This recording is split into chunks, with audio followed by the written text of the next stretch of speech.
Hello everyone, welcome to KTV Telugu. ఆంధ్రప్రదేశ్లోని VIP నియోజకవర్గాల్లో పాలకొల్లు ఒకటి. మెగాస్టార్ చిరంజీవి పోటీ చేసి ఓడిపోయిన ఆ నియోజకవర్గంలో ఎమ్మెల్యే నిమ్మల రామానాయుడు జెండా పాతడమే కాదు, ఎవరూ పీకలేనంతగా పాతుకుపోయారు. ప్రజల్లో కలిసిపోయే ఆయన శైలి, అవినీతి అనే మాటే వినిపించని తీరు, సమస్యలపై తక్షణం స్పందించే గుణం ఆయనను రాజకీయంగా బలపరిచాయి. అందుకే ఆయనకు వ్యతిరేకంగా ఏ ఒక్క నేత కూడా నిలబడలేకపోతున్నారు. ఈసారి జనసేన పొత్తు ఆయనకు అదనపు బలం. వైసీపీకి బలమైన నేత కరువయ్యారు. పశ్చిమ గోదావరి జిల్లాలో పాలకొల్లు నియోజకవర్గం రాజకీయంగా ప్రత్యేకంగా ఉంటుంది. అంచనాలకు అందని విధంగా తీర్పునివ్వడం అక్కడి ఓటర్ల ప్రత్యేకత. రాజకీయంగానే కాదు, సినీ రంగంలోనూ శాసించే స్థాయిలో ఉన్నారు పాలకొల్లు నియోజకవర్గ వాసులు. అలా అని సినీ పెద్దలకు ఆదరించిన చరిత్ర ఈ నియోజకవర్గానికి లేదు. పాలకొల్లు నియోజకవర్గానికి చెందిన మెగాస్టార్ చిరంజీవి, దర్శకరత్న దాసరి నారాయణరావు, అల్లు రామలింగయ్య, కోడి రామకృష్ణ, చలం, పినిశెట్టి రవిరాజ, రేలంగి నరసింహారావు, బన్నీ వాసు, అడ్డాల చంటి ఇలా ఎందరో ప్రముఖులు సినీ రంగంలో రాణించారు, ఇంకా రాణిస్తున్నారు. చిరంజీవి, దాసరి రాజ్యసభ సభ్యులుగా, కేంద్ర మంత్రులుగా పనిచేశారు. సినీ పెద్దలంటే గౌరవం చూపే పాలకొల్లు వాసులు రాజకీయంగా మాత్రం భిన్నంగా స్పందిస్తారు. మెగాస్టార్ చిరంజీవి 2009లో ప్రజారాజ్యం పార్టీని స్థాపించి సొంత ప్రాంతమని ఇక్కడి నుంచి పోటీ చేసినా ఆయనకు వ్యతిరేకంగా తీర్పునిచ్చారు పాలకొల్లు ఓటర్లు. గత ఎన్నికల్లో రాష్ట్ర వ్యాప్తంగా వైసీపీ ఏకపక్ష విజయం సాధించినా పాలకొల్లులో మాత్రం టీడీపీ జెండానే ఎగిరింది. కాపు సామాజిక వర్గానికి కేర్ ఆఫ్ అడ్రస్ గా పాలకొల్లు నిలుస్తుంది.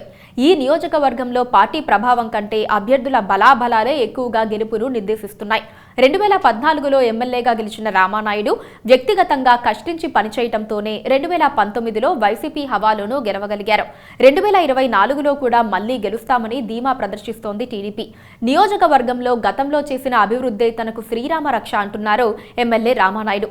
ప్రతిపక్షంలో ఉన్న నియోజకవర్గ వాసులకు అందుబాటులో ఉంటూ ప్రభుత్వ విధానాలపై పోరాటాలంటూ నిత్యం జనాల్లోనే ఉంటున్నారు రామానాయుడు. ప్రభుత్వం కంట్లో నలుసులా మారిన రామానాయుడిని కట్టడి చేయాలని వైసీపీ కూడా ఈ నియోజకవర్గంపై ప్రత్యేకంగా ఫోకస్ పెట్టింది.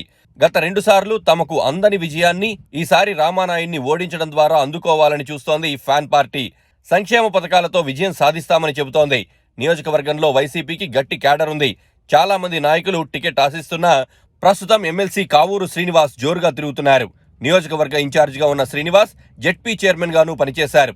అయితే ఈసారి పార్టీ తమకు అవకాశం ఇస్తుందని మరో సీనియర్ నేతలు గున్నం నాగబాబు, మేకా శేషబాబు టికెట్ ఆశిస్తున్నారు. కౌరు శ్రీనివాస్ కు టికెట్ ఖరారు చేస్తే వీరు వైసీపీకి గుడ్ బై చెప్పే అవకాశాలున్నాయి. మరోవైపు జనసేనాని పవన్ కు వ్యక్తిగతంగా మంచి ఇమేజ్ ఉంది. అయితే గత ఎన్నికల్లో మాత్రం 3వ స్థానంతోనే సరిపెట్టుకుంది జనసేన. అయినా 32,000 ఓట్లు తెచ్చుకున్నారు. అంటే కాపు సామాజిక వర్గంలో చాలా వరకు ఓట్లు ఆయనకు పడ్డాయి. అయినా టీడీపీ అభ్యర్థి నిమ్మల రామానాయుడుకి 17,000 ఓట్ల మెజారిటీ వచ్చింది. ఇప్పుడు టీడీపీతో పొత్తు ఉంది కాబట్టి పాలకొల్లులో ఏకపక్ష విజయం ఖాయమన్న విశ్లేషణలు ఇప్పటికే వస్తున్నాయి. రాజకీయ పార్టీల బలాలకు నాయకుడి పనితీరు కూడా కలిసొస్తే ప్రజలు మార్పు కోసం ఆలోచించే అవకాశం ఉండదు. అలాంటి పరిస్థితిని నిమ్మల రామానాయుడు కల్పిస్తున్నారని రాజకీయ వర్గాలు భావిస్తున్నాయి. అయితే రాజకీయాల్లో గెలుపోటములు ప్రజల చేతుల్లో ఉంటాయి. ఎలాంటి నేతనైనా ఓడించిన సందర్భాలు ఉన్నాయి. నిమ్మల అజేయుడని చెప్పలేం, కానీ ఇప్పటి వరకు పూర్తి స్థాయిలో అడ్వాంటేజ్ ఆయనకే ఉందని నియోజకవర్గంలో ఏకాభిప్రాయం ఉంది. సో చూసారు కదా వ్యూస్, ఇలాంటి మరిన్ని అప్డేట్స్ కోసం కేటీవీ తెలుగుని సబ్స్క్రైబ్ చేసుకోండి.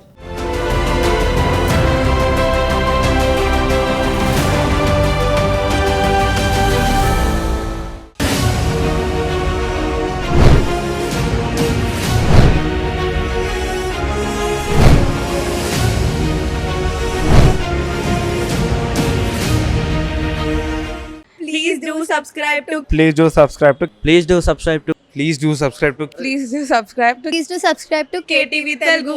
KTV Telugu. KTV Telugu. KTV Telugu. KTV Telugu. KTV Telugu. Please do subscribe to KTV Telugu.